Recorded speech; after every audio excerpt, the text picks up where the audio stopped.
Chegamos ao episodio número 9, Galicia e a lingua portuguesa. Un grande tema que leva séculos entre nós. Mais hoxe centrarémonos en pensar como nos ven desde Portugal, desde Brasil e Mozambique.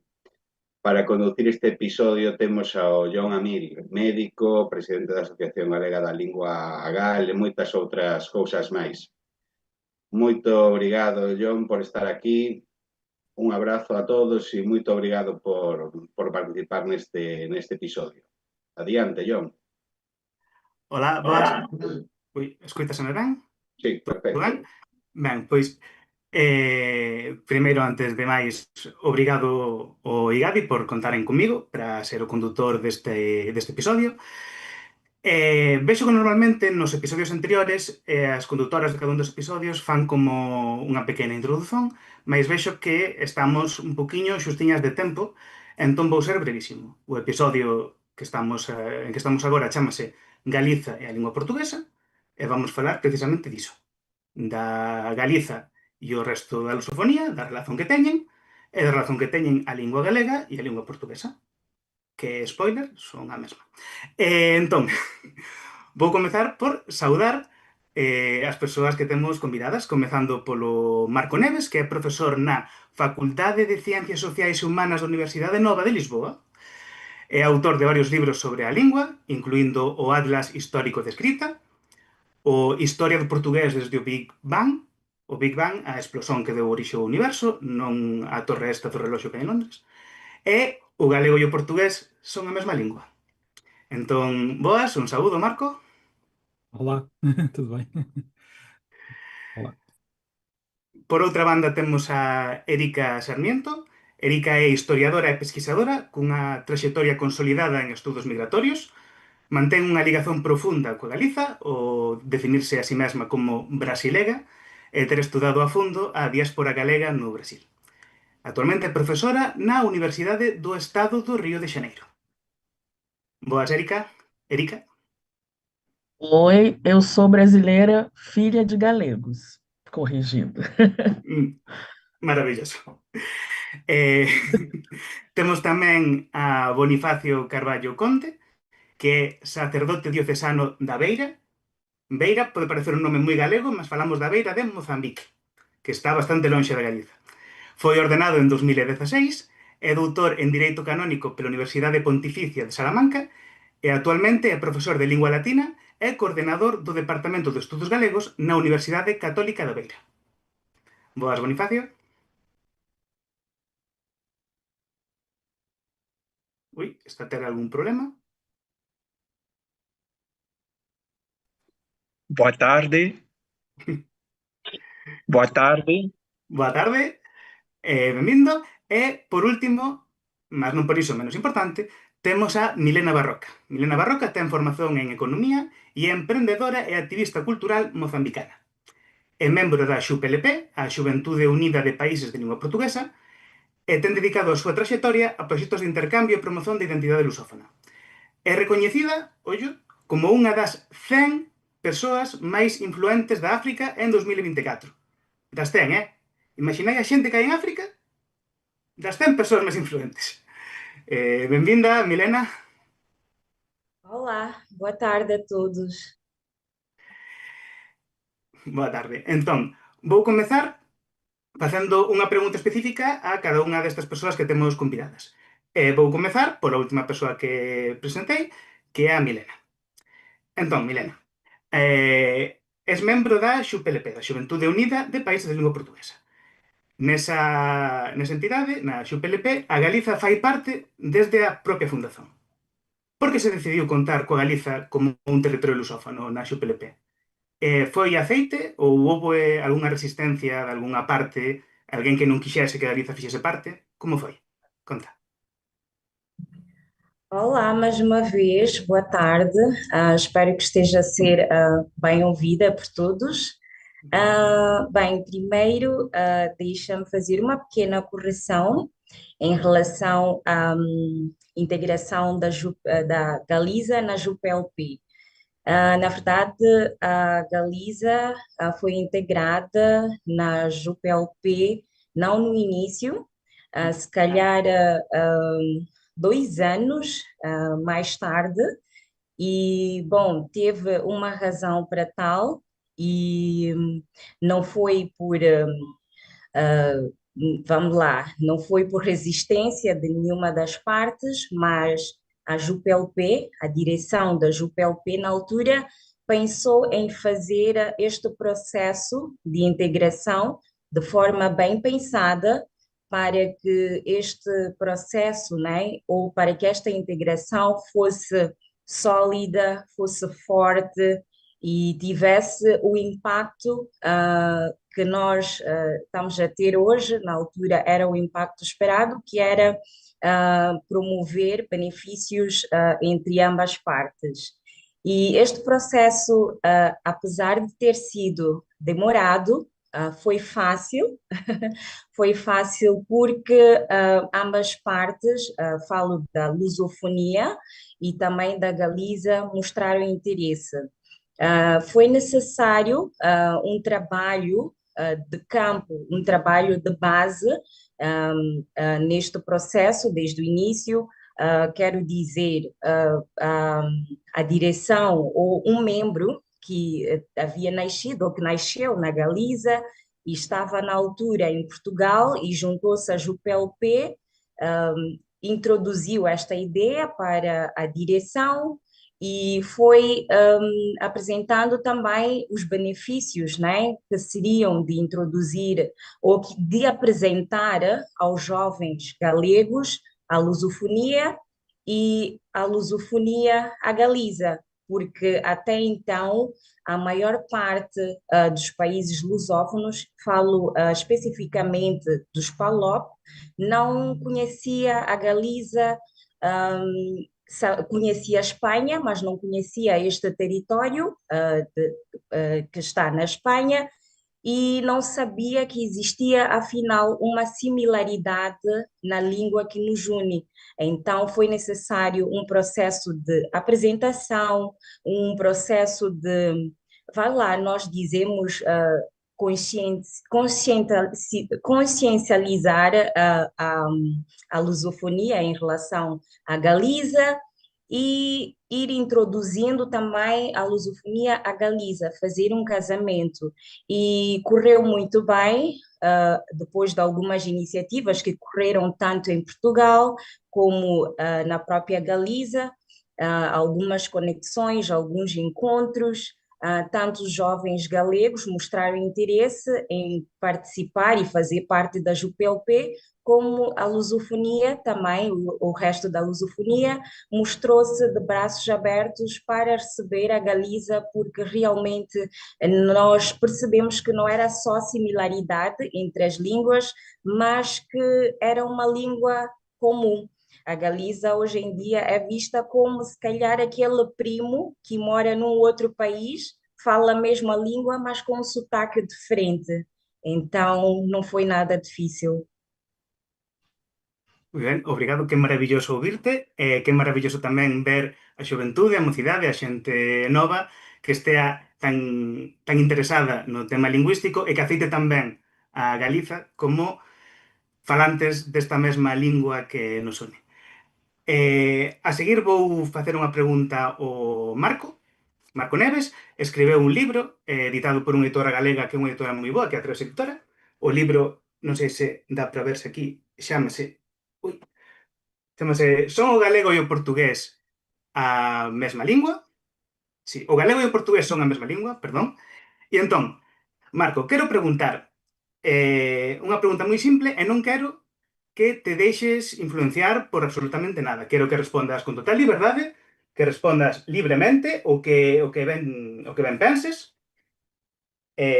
Entón, ao final, o galego e o portugués son a mesma lingua. Sim. Posso dizer que sim. A resposta que eu dou no livro, já agora obrigado pelo convite. A resposta que eu dou no livro é uma resposta que as pessoas às vezes dizem que é muito galega, que é depende, não é? Depende da forma como nós olhamos para a questão. O que eu também gostava de dizer é que nós muitas vezes ficamos presos nesta questão binária, se é sim, se é não. quando, na verdade, o que é preciso sublinhar é que nós podemos estar aqui a conversar uns em galego e outros em português e não há problema. Pronto, podemos ver isto como é a mesma língua com variedades diferentes, ou são as duas línguas mais próximas que há no mundo, e na prática não há uma grande diferença entre uma posição e outra. E também posso dizer que há uma outra palavra que eu gostava muito de sublinhar, que é continuidade. Nós, se formos, a língua portuguesa, é um arquipélago. Os países que falam português, não fazem fronteira uns com os outros. Estamos, longe uns dos outros.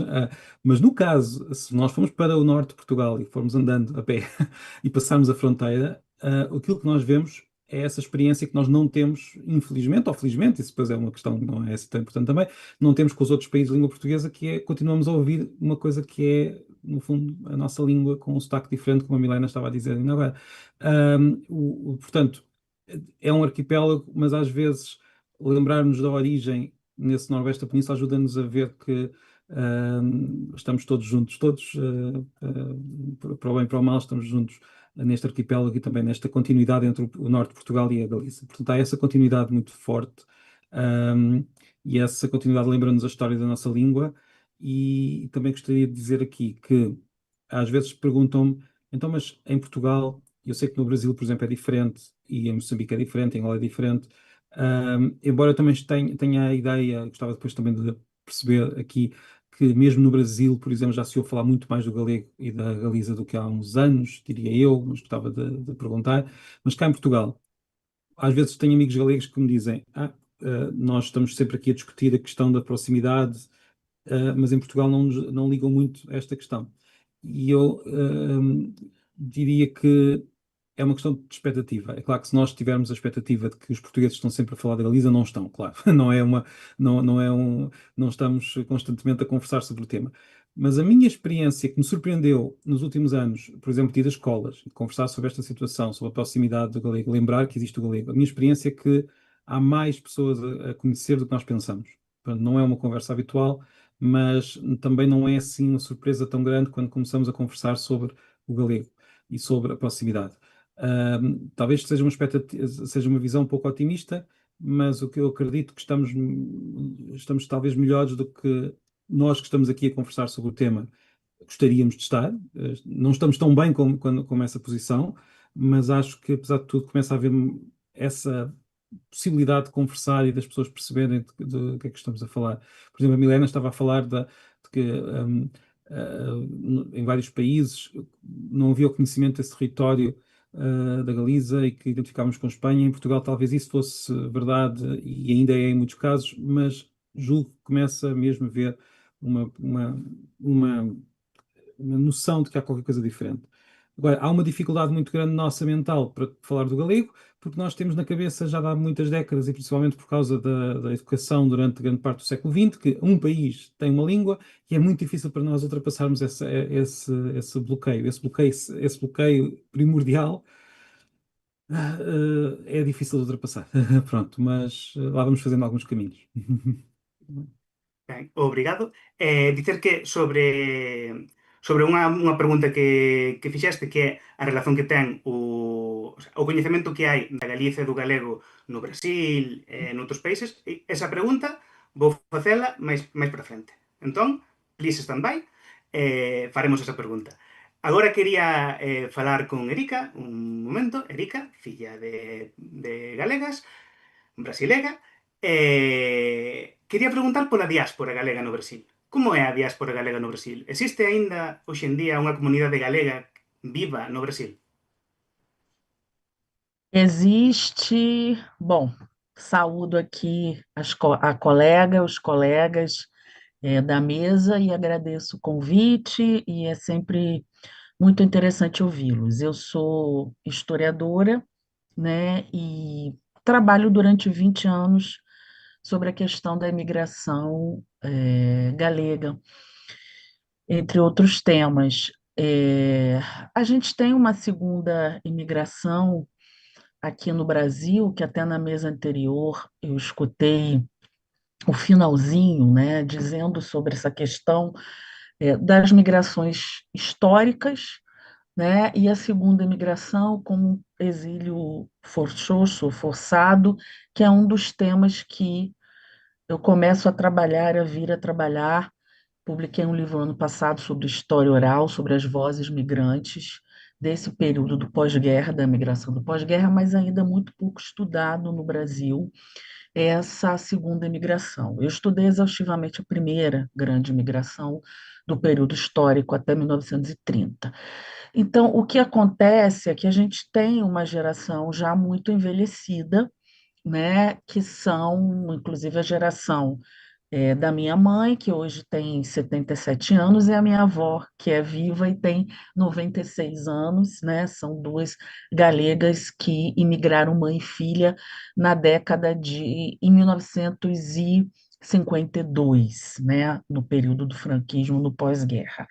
É, é é uma imigração que está morrendo, né? E não está sendo sustentada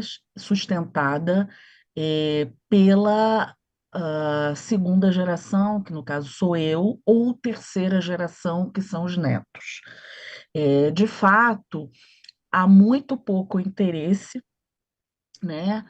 É, pelo menos é o que eu constato nos meus estudos, né? A gente tem hoje pessoas estudando, algumas pessoas estudando o galego, mas a gente sabe que o mundo acadêmico, ele é uma ilha, ele não faz parte da realidade da população.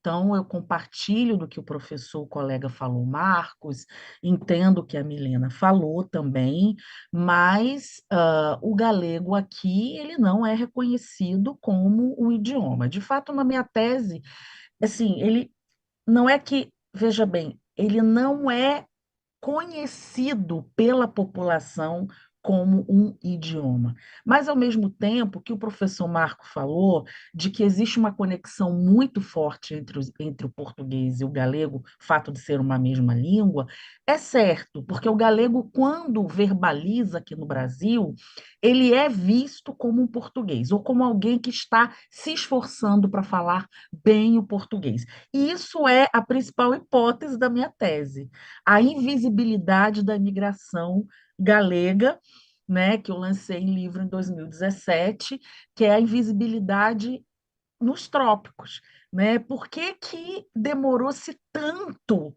a identificar uma imigração que era 80% do Estado espanhol no Rio de Janeiro, ou seja, a imigração, falar de imigração do Estado espanhol no Rio de Janeiro é falar de imigração galega.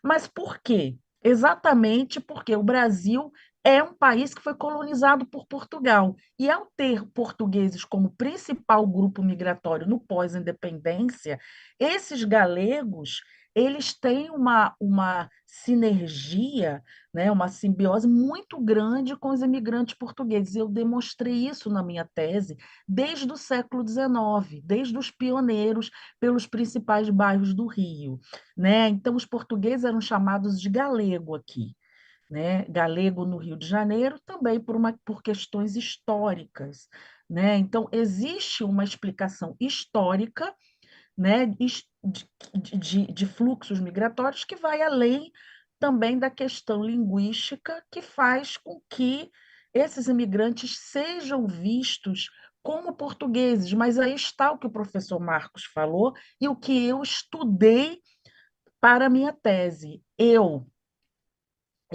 investiguei, eu trabalhei com o norte de Portugal e a Galiza como uma única região, né? Então, para mim, um Estado-nação que homogeneiza, né, ou quer trabalhar, enclausurar a língua, porque os Estados liberais, os Estados-nação precisam disso, né, homogeneizar a sua população, para os estudos migratórios, ele não funciona, né? Então, o norte de Portugal e a Galiza é trabalhado como uma única região de fluxo migratório para o Brasil.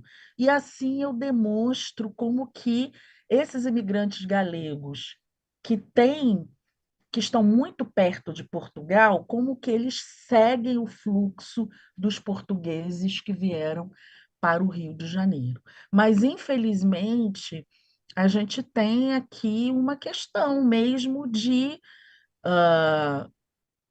finalização de uma imigração galega, de término dos associativismos que estão morrendo juntamente com essa imigração. Isso acontece no caso argentino também, não é só no caso do Brasil, né, de uma imigração que não é retroalimentada, né? Então, assim, é muito complicado.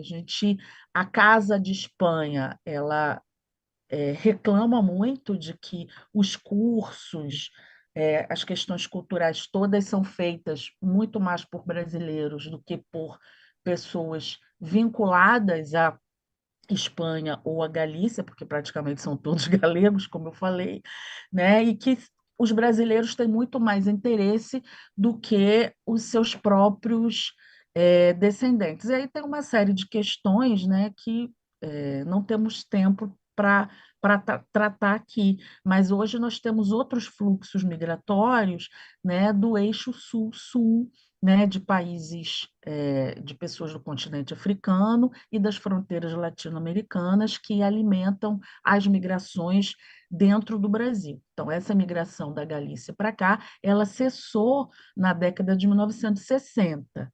Então, com o falecimento, né, com a morte desses últimos abuelos e abuelitas galegas, como no caso da minha família, né, os descendentes, eles realmente... E o Rio nós não tivemos bairros étnicos, né? Nós não tivemos essa situação como em São Paulo. A configuração espacial geográfica do Rio de Janeiro, ela é bem diferente de outras cidades com fluxos migratórios.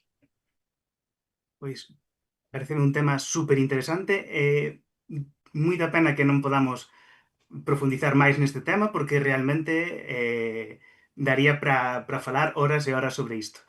Entón agora vamos con Bonifacio. Eu quería preguntar ao Bonifacio por que decidiu abrir un centro de estudos galegos nun lugar tan afastado como é Mozambique. E como pode contribuir isto, este Centro de Estudos Galegos, a fortalecer os lazos entre Galicia e Mozambique, entre as súas linguas e culturas? Boa tarde mais uma vez, agradeço pelo convite de Bonifácio, estar aqui. abre a Sim, cámara, non se ve a ok. você. Pronto. E agora o sonido. Ai, meu Deus. Agora falta o sonido.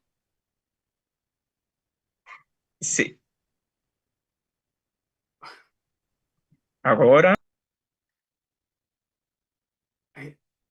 Agora temos imaxe, mas non temos son.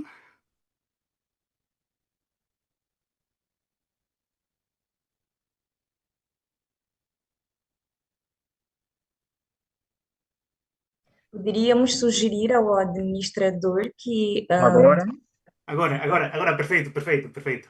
Muito bem. certo. Boa tarde a todos, muito obrigado pela oportunidade que me concedem de estar aqui a partilhar experiências desde Moçambique.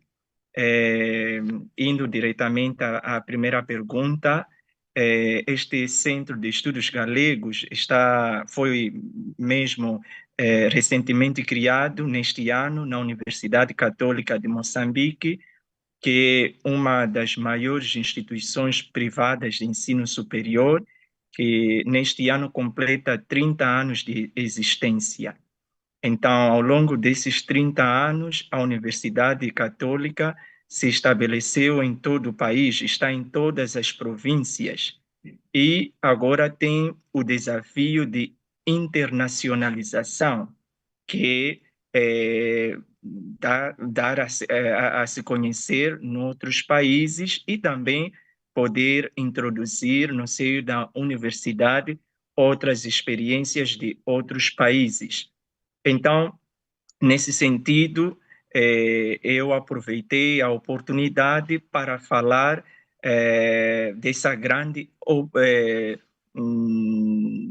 experiência de poder introduzir um centro de estudos da língua galega reparando especialmente para o mútuo benefício que se pode adquirir a partir da partilha de experiências. Como vinham dizendo há pouco tempo atrás, no fundo, estamos diante de uma mesma língua, com as suas pequenas variações, mas com muita coisa para enriquecer uma a outra. No caso específico aqui de Moçambique, nós pensamos, por exemplo, uma das nossas faculdades se dedica ao ensino da língua portuguesa e uma das matérias que é dada para aqueles que fazem o curso da língua portuguesa é a literatura galaico-portuguesa. Então, a maneira como é transmitido o conhecimento é muito superficial e básico. E daquilo que eu pude presenciar quando passei por Espanha durante a minha formação, ainda há muito por explorar da cultura e da língua galega, de tal forma que se pensa aqui a nível da universidade introduzir o galego, pelo menos como língua opcional, e que os estudantes da língua portuguesa possam aprofundar neste tema. De outro lado, reparando para a faculdade onde eu sou docente de Direito, há uma questão que em Moçambique ainda não está aprofundada, que é a questão do direito autonômico. Então, reparando para a realidade de Galícia, as normas autonômicas que são produzidas para responder às necessidades próprias aí de Galiza, podem servir de base para nós também aqui em Moçambique começarmos a produzir um direito autonômico, um direito contextualizado.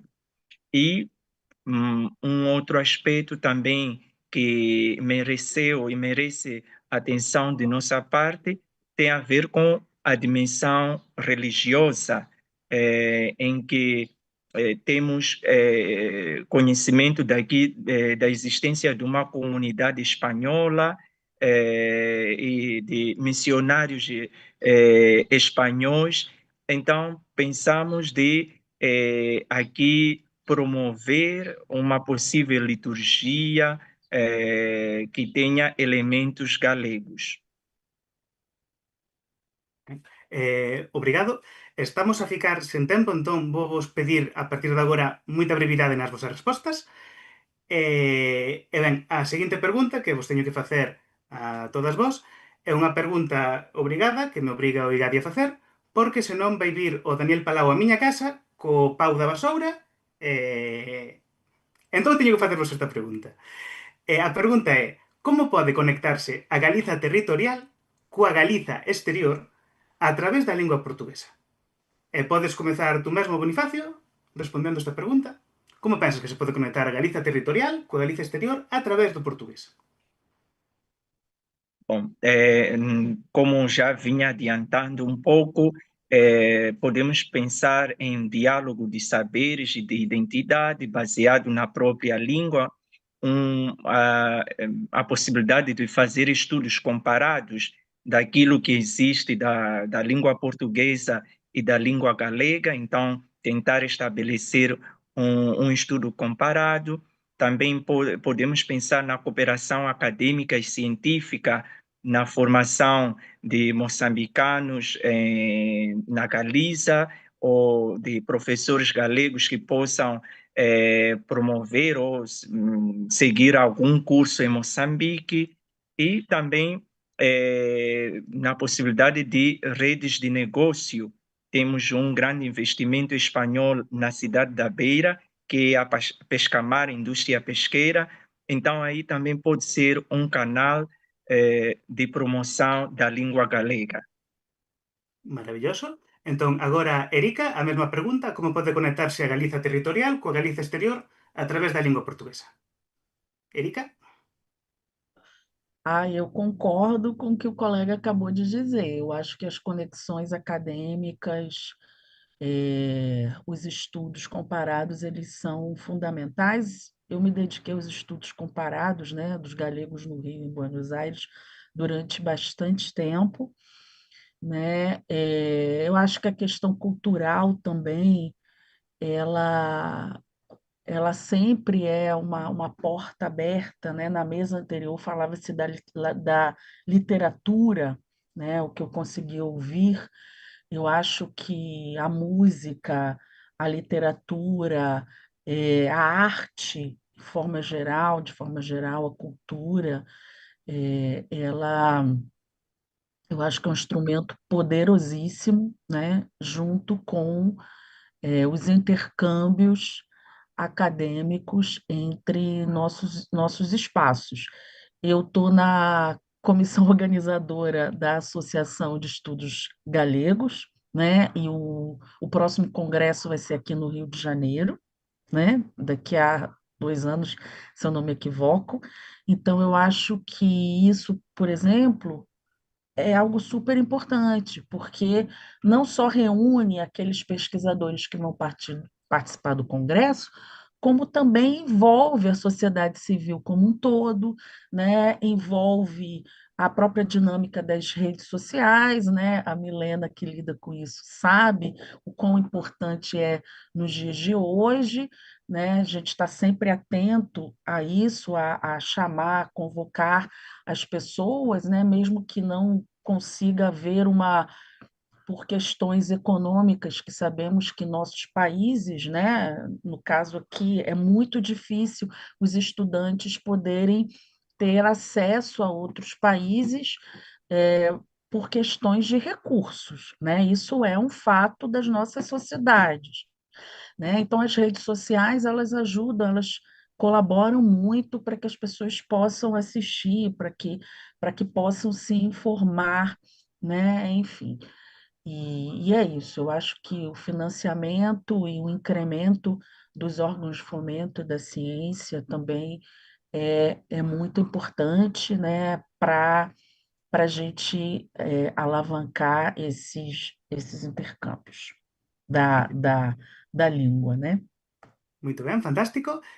Agora é a vez do Marco, a mesma pregunta, como pode conectarse a Galiza territorial co Galiza exterior a través da lingua portuguesa? Neste caso, como estamos aqui mais perto e com a tal continuidade de que estávamos a falar, eu diria, e vou concentrar-me não tanto na questão da investigação e dos estudos, que é importantíssima, como é óbvio, mas eu diria que, e vou-me pôr aqui na pele de português e não de diáspora galega, mas diria que era importante que os portugueses ouvissem os galegos e que assumissem que podem falar em português e que podem não responder em castelhano, como acontece por vezes, e aqui para os galegos o que eu diria era que sejam, e usando uma expressão muito portuguesa, chatos, e que insistam para falar em galego e para nós falarmos em português, e às vezes não é fácil, mas é a forma como nós podemos ligar-nos uns aos outros. E depois, ao chegarem cá, por exemplo, a Lisboa, os galegos vão descobrir toda a história da diáspora galega em Lisboa, que também é imensa e tremenda e com uma história muito, muito interessante. E como há pouco a colega Érica estava a dizer, há um problema de invisibilidade também aqui, porque como a língua está tão próxima, as pessoas rapidamente assumem aproximam-se do português, é uma diáspora também hoje muito, muito invisível na história, e os portugueses não conhecem tão bem essa história portanto, resumindo uma palavra, é conversar. Conversar sem mudar de língua, porque na verdade podemos conversar todos na nossa língua. Maravilloso. Milena, a mesma pregunta, como pode conectarse a Galiza territorial co Galiza exterior a través da lingua portuguesa? Bem, eu acredito que a Galiza, desculpa, que a Galiza, sim, pode se conectar com a diáspora através daquilo que sempre nos uniu, que é a língua, que é o português, o galego, ou o português e as suas imensas variações. Nós temos como título de exemplo na lusofonia Cabo Verde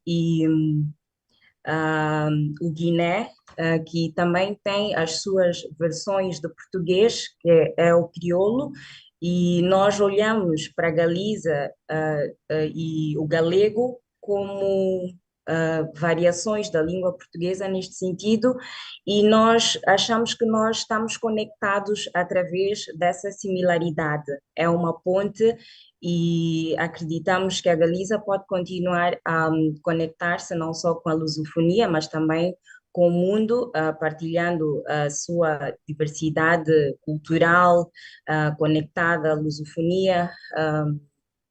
É a língua que vai fazer esta ponte.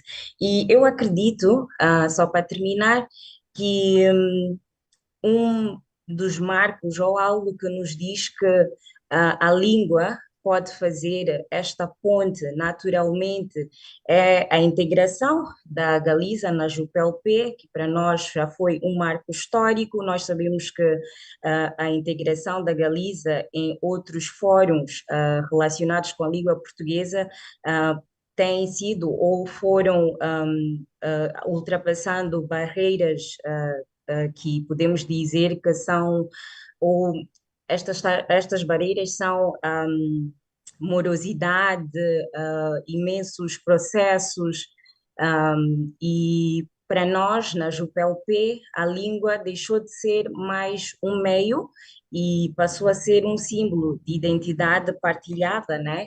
E nós temos usado esta língua que nos une para partilhar causas em comum, projetos colaborativos, através desta variação do português, e conseguimos promover um espaço de partilha, de inovação, intercâmbio com a Galiza e com o resto da lusofonia. Bem, para terminar, gostava de aproveitar para agradecer pela oportunidade que nos deram, o espaço que nos deram para falar da nossa associação, que é de jovens lusófonos, representa aquilo que os jovens acreditam e o que os jovens querem para o futuro da língua portuguesa. E gostava também de deixar os cumprimentos que foram enviados pela presidência da JUPLP e talvez contar que um marco histórico também para a nossa associação vai acontecer já no domingo, porque nós estamos em tempo de eleições e nós nós temos uma chapa que vai presidir a JUPLP, em que o presidente é da Galiza. Então, é para mostrar que não existe cá uma diferença muito grande. Nós nos entendemos e nós percebemos que a língua nos une e vai continuar a unir-nos, e a próxima presidência da JUPLP vai ser de alguém que é da Galiza. Então, não vemos diferenças nenhuma. Então, muito obrigada por esse espaço e cumprimentos. Moito obrigado.